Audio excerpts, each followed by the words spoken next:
sudah kita lewati. Sejak hadirnya COVID-19 tahun 2020 silam, banyak dampak yang mempengaruhi kehidupan. Bukan hanya soal kesehatan, namun ekonomi di Indonesia juga mengalami penyusutan. Beberapa berita menyampaikan bahwa UMKM di Provinsi Jawa Timur mengalami kerugian hampir 100%. Salah satu pelaku UMKM yang ikut merasakan dampak pandemi COVID-19 ini yaitu pedagang kaki lima. Perjuangan para UMKM terus dihadapi demi mempertahankan usahanya untuk mencari nafkah. Kami dari Dr. Erlangga, Basil, ini Mbak Faizi. Kami ini ada mata kuliah PDB yang tugasnya itu proyek tentang pengabdian masyarakat, dan kelompok kami memilihnya itu UMKM. Mungkin sebelumnya bisa kenalin dulu nama omnya.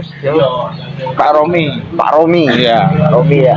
Seperti kalau nasi gorengnya Pak Cimot. Pak Cimot. Oke. Bapak tuh mulai jualan di sini sejak kapan ya, Pak? Lama, Pak. Aku mulai tahun 89 aku. Tahun 89 ya, Pak? 2014 awal. 2014 awal.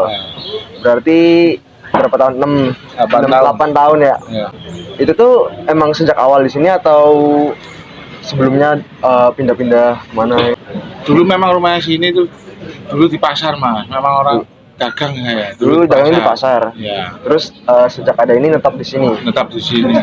Sejak awal emang jualan di sini atau Dulu sebelumnya? keliling. Dulu keliling. Keliling. Terus ada permanen ini saya mangkal berarti sini. milih di sini gara-gara ini udah permanen gitu ya? Ya. Terus ini kan kita ada wabah pandemi itu. Ya. Selama pandemi itu kesulitan yang Bapak hadapi itu apa? Ya berkurang, Mas, pembelinya. Pembelinya berkurang. Iya. Penghasilannya kalau well berkurangnya itu Sampai sejauh apa? sampai 70% lah. 70% ada. Pengaruh, Mas. Terus terang pengaruh. Ada 60% menurun penghasilan. Penghasilannya 60% menurun ya, Pak? Iya. Itu terus cara Bapak buat menghadapin itu bagaimana, Pak? Ya kita tekuni. Ditekuni aja ya, Pak ya. Daripada nanti kita libur tambah. Tambah nurunnya kalau enggak ini ya. Berarti Bapak selama pandemi ini tetap jualan aja Jualan, atau ada tapi strategi lain? Enggak pernah bawa banyak gitu aja. Pokoknya bisa bikin makan tiap hari sama anak-anak. Terus cara Bapak untuk memikat pembeli di masa pandemi ini bagaimana? Ya kita harus tetap jualan dan tetap jualan terus itu. Jualan terus Iya, aja ya. Jadi kita bertahan gitu loh, Mas. Terus ada nggak Pak alternatif lain yang Bapak pilih selain jualan kayak apa? Enggak ada keahlian apa-apa loh, Pak. Jadi, Makanya saya tekuni ini. Susah itu, Mas. Susah. Jadi kita tetap bertahan itu. Bertahan gini Iya. aja ya. Pernah nggak sih sampai yang benar-benar stop penghasilan atau penjualan gitu selama pandemi? Nggak ada pelanggan gara-gara pandemi ini tuh. Waktu apalagi yang kemarin waktu rame-ramenya itu kan. Waktu pandemi. Ya pernah, Mas. Sampai stop gitu nggak ada Iya, pelanggan. Mas, dikit tok itu, Mas. Dikit tok, ya. Kita bertahan. Jadi emang tetap bertahan dari dulu gitu. Iya. Enggak ada. Pokoknya mau usaha ya ada saja. Cumanya ada ya, Pak. penghasilannya menurun yaitu Menurun 60%. 60% gede loh, Pak. Iya. Pokoknya untuk bikin makan tiap hari gitu. Tapi buat kalau untuk makan hari-hari dapat Pokoknya ya. belum usaha ya bisa. Waktu penjualannya itu selain yang penghasilan yang 60% tadi sebelum sama sesudah pandemi, perbedaannya selain itu apa, Pak? Perbedaannya jauh. Pelanggan kan enggak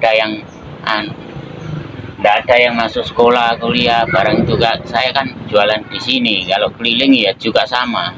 Berarti kalau orang beli di sini biasanya bungkus gitu atau gimana, Pak? Atau Ya, emang kebanyakan bungkus.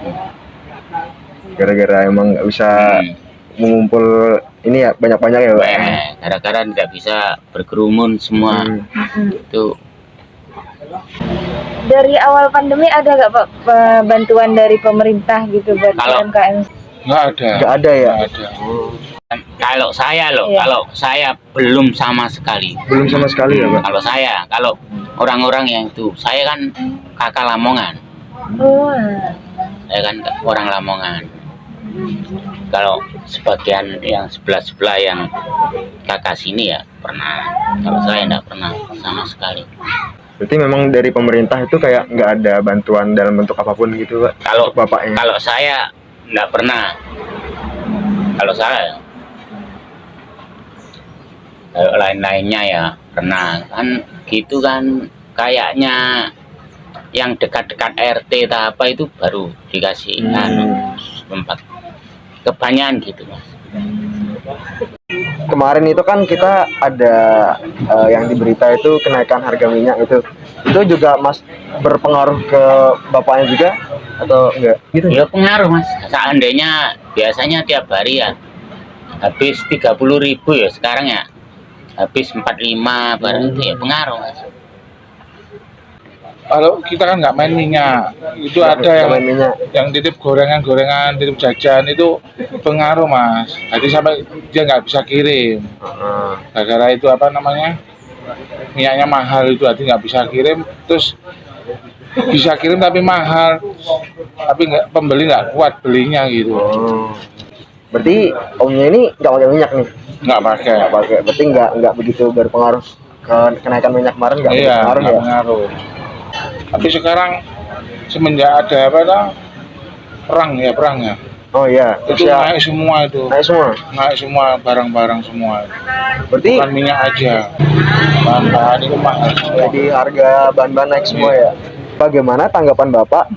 Apakah dengan melakukan penjualan online itu jadi solusi yang baik buat nanggepin keadaan kayak gini? Ya, Kalau online. sebetulnya bagus online, cuma kita kan kalau online itu kan ribet itu loh mas. Kita kan juali di tempat sama online itu, kalau online aja enak, kalau dua-duanya kita ribet. Dua-duanya ribet. Iya. Jadi kalau online aja, kalau langsung aja gitu. Iya gitu. berarti penjualan online menurut Bapak bisa jadi solusi yang bantu Bapak? Iya, iya pak. Ada peningkatan penjualan nggak Pak selama Ya daftar ada, Gojek? ada walaupun kemarin itu masih pandemi belum hilang ya, kayaknya ya ada, seandainya tidak habis dijual gini-gini kan bisa di online kan, walaupun uangnya ndak langsung cair kan, kita bisa nyimpan situ nanti, apalagi ada tawaran pinjam segini tiap hari bayar itu ada. Ya untungnya ya bisa lah. Selama berdagang waktu pandemi itu pernah nggak sih kayak misalkan terlalu rame gitu sampai dibubarin sama Satpol PP gitu? Oh pernah, Pernah itu? pernah. Ya juga pernah ya, tapi kan kadang ada Satpol PP atau apa itu suruh buyar gitu. Dibubarin sama Satpol PP-nya ya Pak? Itu pernah. Nanti jualan dibatasi jam segini harus tutup itu pernah. Tapi kalau jualan siang enggak pernah. Malam. Itu keseringannya malam ya? Apa siang juga? Siang tetap dibubarin? Siang juga. Siang. Itu gerumbul rame gitu dibubarin gitu. Iya, dibubarin. Waktu pandemi itu. Kalau sekarang udah bebas, udah bebas iya. ya. Terus untuk yang pertanyaan terakhir nih Pak, apakah Bapak pernah atau telah menerapkan protokol kesehatan selama penjualan? Loh pernah dulu pernah. Ya barusan ada ya 2 minggu lah saya dapat pakai masker dan soalnya dulu ya lihat-lihat di TV itu kok Pak Jokowi kok walaupun lepas masker kok wis Ya, boleh makanya, gitu loh. di ruang terbuka. Sekarang udah boleh kan ya? Gitu, makanya aku kadang ya pakai, kadang kalau di rumah terus terang enggak pernah, kalau jualan pakai. Saya juga kalau di rumah nggak pernah pakai Pak. Iya, sumpah kalau pakai masker ya di keramaian ya ada anunya, perintahnya dilarang nggak pakai masker itu pasti pakai. Kalau di sini kan bebas. Mungkin Bapak bisa nyampein apa harapan Bapak buat pemerintah terhadap UMKM kayak seperti Bapak itu di masa pandemi ini? Nah, Dari selama Bapak ya? ini saya ya alhamdulillah ikut saya daftarkan Gojek selama 3 bulan itu ya ada keringanan gini loh Pak. Seandainya saya tidak punya modal diutangi Gojek tapi tiap hari nyicil gitu. Ya selama selama ada 3 bulan ini saya daftar itu. Ya itulah saya juga terima kasih kepada ya kemajuan zaman sekarang lah. Berarti itu membantu ya Pak fitur Ya, apa kalau bagi saya membantu Mas, bagi saya. kemajuan teknologi membantu Bapak untuk berdagang ini. Nah, Udah sih, itu aja pertanyaannya. Iya. Ya, udah habis juga kita. Kurang lebihnya mohon maaf. ya sama-sama Pak. Ya, Kalau misalkan ada salah-salah, mohon dimaklumi. Ya, Makasih banyak Om atas waktunya. Oke, Kita oke, ganggu ya, ini. ya nggak apa-apa Mas. makasih banyak ya Iya, Pak iya, telah iya. meluangkan waktunya. Iya. Semoga jualannya lancar, Amin. semoga rezekinya lancar terus. Amin. Amin. Makasih banyak ya Pak. Ya Pak. Baik. Ya Mas, makasih. Oke.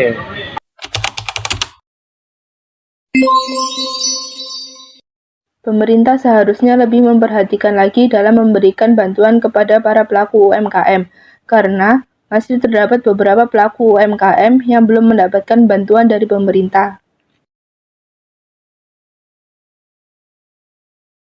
Dalam bidang industri, saran yang dapat dilakukan yaitu dengan kerjasama dalam pemanfaatan inovasi dan teknologi yang dapat menunjang perbaikan mutu, daya saing produk, proses pengolahan, kemasan, dan pemasaran dengan peningkatan kualitas. Sebaiknya UMKM melakukan pendataan secara digital sehingga dapat melihat keuntungan dan kerugian secara mudah. Menjaga kesehatan yaitu kebersihan diri serta lingkungan bukan hanya berlaku pada saat adanya COVID-19. Namun, hendaknya harus dibiasakan di dalam kehidupan sehari-hari. Dengan menjaga kebersihan dan kehigienisan dari produk maupun lingkungannya sendiri, agar pembeli dan penjual sama-sama merasa nyaman dalam kegiatan jual beli. Selain itu, kebersihan merupakan suatu aspek yang mendukung kesehatan apalagi dalam masa pandemi COVID-19 saat ini. Saat ini pandemi sudah cukup menurun dan himbauan tidak memakai masker sudah diperbolehkan. Akan tetapi demi mempertahankan agar COVID-19 tidak naik kembali, sebaiknya di setiap stand atau ruko yang berjualan diberi kantong berisi air atau hand sanitizer untuk pembeli tetap mencuci tangan agar tetap higienis. Saran saya untuk para pelaku UMKM di era new normal seperti saat ini yaitu yang terpenting harus taat pada prokes dan senantiasa untuk menjaga kebersihan alat, produk yang dijual dan juga lingkungannya agar terhindar dari berbagai penyakit. Karena dengan menerapkan prokes, selain dapat meminimalisir terserang kuman, para pelanggan juga lebih akan merasa aman dan nyaman. Sehingga hal tersebut juga dapat meningkatkan daya tarik tersendiri pada para pelanggan.